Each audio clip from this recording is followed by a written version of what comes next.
当年，中国工农红军为何要开展打土豪运动，并将地主的田地分给贫农？那些田地真的是地主靠自己劳动挣来的吗？又凭什么要重新分配给穷人呢？事实上，中国工农红军发起土地改革，并非单纯为了解放穷人，其背后更深层的原因，是为了解决近代中国社会的核心矛盾，也就是阶级斗争与分配制度不公的问题。在半殖民地半封建的旧中国，封建土地所有制是压在农民身上的沉重枷锁，地主阶级凭借对土地的垄断，对农民进行残酷剥削，只有打破这一制度，才能从根本上改变农民的悲惨命运。上世纪20-30年代，中国绝大多数老百姓都是依靠土地谋生的农民，但核心问题在于，土地的所有权并不在他们手中。据当时的社会调查显示，全国80%的优质土地都集中在不到10%的地主、富农等少数人手中。这一数据意味着什么？意味着每10个农民中就有9个没有土地，或是只有零星几亩贫瘠的播田，根本无法维持全家的基本生计。至于那些没有土地的农民，若想种田养家，就只能向地主租地耕种，而租地的代价极为沉重，比如地里产出的粮食，至少有一半要作为地租上交给地主，部分地区的地租甚至高达70%。更残酷的是，哪怕遇到旱灾、水灾等自然灾害导致农田颗粒无收，农民也必须按照常年大丰收的标准缴纳地租。一旦交不上地租，地主便会采取极端手段，轻则没收农民仅有的薄田，迁走用于耕作的牛羊，重则对农民施以毒打，甚至强拆农民的房屋，逼迫全家流离失所，只能靠乞讨为生。不仅如此，在许多受灾地区，地主还会趁机放高利贷盘剥农民。例如，在灾年农民急需粮食时，地主借出去100斤粮食，到了第2年，农民就必须归还200斤。这种利滚利的剥削方式被称为驴打滚。在这样的盘剥下，无数农民因为还不起高利贷，只能眼睁睁看着自家仅有的少量土地被地主吞并，最终沦为地主的长工或佃农，一辈子被地主压榨。由此可见，当时的农民陷入了一个无解的，没有土地，就只能租地主的地，租了地，辛辛苦苦劳作1年，大半收成都要交给地主。一旦遇上灾年交不上地租，不仅会失去第2年租地的资格，还会欠下永远还不清的债务，子子孙孙都可能被债务捆绑。回顾中国历史，古代的农民起义虽然也曾反抗过地主的压迫，但起义的领导者一旦掌权，往往会蜕变成新的权贵阶级，依旧沿用封建土地制度，底层百姓的生活依旧深陷水深火热。为什么会出现这种情况？最核心的原因在于，古代农民起义始终没有触及问题的根本症结，也就是封建土地所有制下的阶级对立与分配制度不公。实际上，农民与地主之间的矛盾，从来都不是单纯的贫富差距问题，而是封建生产关系下的阶级矛盾，以及土地资源分配极端不均的制度性问题。只有彻底打破这一制度，才能真正打破让农民世代受苦的死循环。中国共产党深刻认识到了这一核心问题。1927年大革命失败后，中国共产党领导工农群众在井冈山革命根据地等地率先开展土地革命，明确喊出了打土豪、分田地的口号，旨在彻底废除封建土地所有制，实现耕者有其田的目标。那么，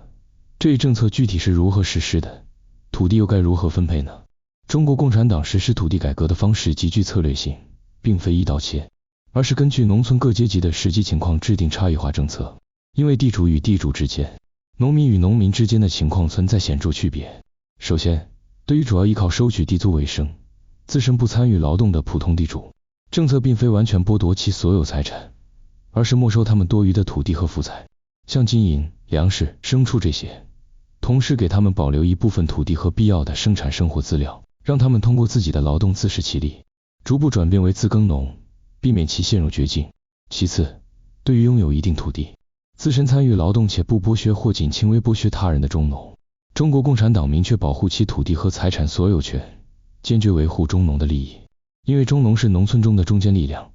人数较多，既有一定的生产积极性，又能起到稳定农村秩序的作用。保护中农利益既能赢得他们的支持，也能避免农村社会出现过度动荡。再就是对于自身参与劳动，但同时雇佣少量长工，对其他农民存在一定剥削的富农。政策的核心是限制剥削，比如规定其雇工数量不能超过当地的合理标准，通常是1到2人，禁止其通过抬高地租、放高利贷等方式过度盘剥贫农。富农并非土地改革的重点打击对象，其合法的劳动所得和基本生产资料会得到保障，目的是争取他们对土地改革的中立态度。而真正作为重点打击对象的，是那些长期欺压百姓、欺男霸女、手上沾满农民鲜血的恶霸地主。这类地主不仅通过高额地租和驴打滚高利贷残酷剥削农民，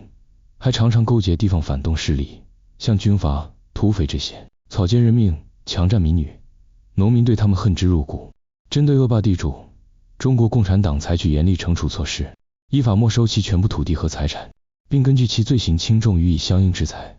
比如判处有期徒刑、死刑等，绝不姑息，以此平民愤、正风气。人们会发现，打土豪分田地的政策并非外界想象中简单的一刀切，反而充满了人性化考量，最大程度地兼顾了农村不同群体的合理利益。中国共产党为何要制定这样的差异化政策？道理其实很简单，一方面是为了贯彻团结一切可以团结的力量，孤立和打击极少数敌人的策略，最大限度地扩大革命统一战线，减少土地改革的阻力。另一方面，土地改革的根本目的并非对地主阶级进行单纯的打击或报复，而是为了彻底解决封建土地制度下的阶级矛盾，实现土地资源的公平分配，让广大农民真正拥有生产资料。只有采用符合实际、兼顾各方合理利益的方法，土地改革政策才能得到老百姓的真心认可、接受和积极支持。土地改革的最终成效是显著的，正如历史所呈现的那样，千千万万世代受封建地主剥削、挣扎在温饱线上的贫农，终于第一次拥有了属于自己的土地和生产工具，像耕牛、农具这些。土地所有权的转变，极大地激发了农民的生产积极性。比如以往为地主种田时出工不出力的情况彻底改变，农民们想尽一切办法改良土壤，选育良种，精耕细作，只为让自家的田地多产粮食。最终，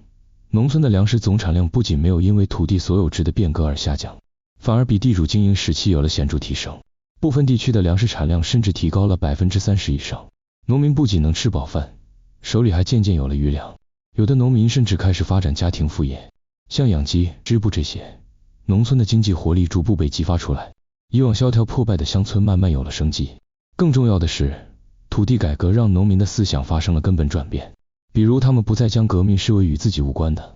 而是真切地意识到，革命是为了保卫自己来之不易的土地和生活，是与自身命运紧密相连的。于是，广大农民开始主动支持革命，他们愿意送自己的儿子参加中国工农红军，为红军补充兵员。他们会自发地为红军队伍送粮食、做军鞋、缝补衣物、照顾伤员。在红军行军作战时，他们还会主动充当向导，帮助红军了解当地地形，传递情报。因为农民们清楚地知道，中国工农红军是一支为农民利益而战的队伍，是在保卫他们好不容易获得的新生活。正是通过土地改革，中国革命才真正在广大农村扎下了根，赢得了最广大农民群众的支持，找到了最深厚、最持久的力量源泉，为后续红军的发展壮大和革命根据地的巩固奠定了坚实的群众基础。